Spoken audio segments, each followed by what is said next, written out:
পাকিস্তানের অশান্ত বেলুচিস্তান আবারও রক্তাক্ত।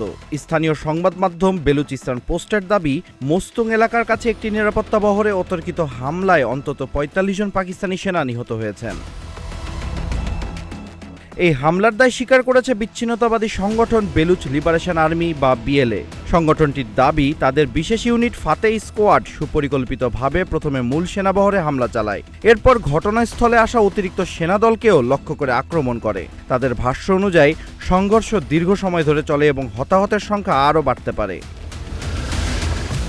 তবে পাকিস্তান সেনাবাহিনী হামলার ঘটনা নিশ্চিত করলেও এখনও পর্যন্ত আনুষ্ঠানিকভাবে নিহতের সংখ্যা প্রকাশ করেনি, তাই ৪৫ জন নিহতের তথ্যটি স্বাধীনভাবে যাচাই করা সম্ভব হয়নি।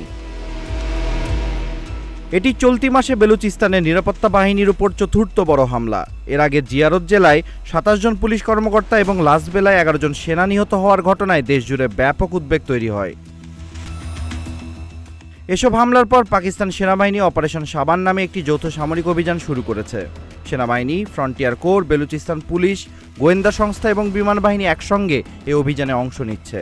সামরিক মুখপাত্র লেফটেন্যান্ট জেনারেল আহমেদ শরীফ চৌধুরী বলেছেন, হামলার সঙ্গে জড়িতদের খুঁজে বের করে কঠোর ব্যবস্থা নেওয়া হবে। কিন্তু প্রশ্ন হলো, কেন বারবার বেলুচিস্তান?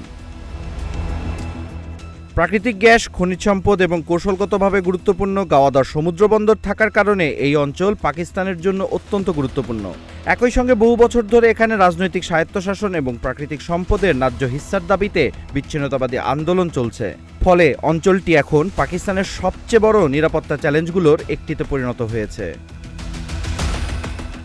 যদি স্থানীয় প্রতিবেদনে উল্লেখ করা হতাহতের সংখ্যা সত্যি হয়, তাহলে এটি সাম্প্রতিক সময়ে পাকিস্তান সেনাবাহিনীর উপরে সবচেয়ে বড় হামলাগুলোর একটি হিসেবে বিবেচিত হতে পারে।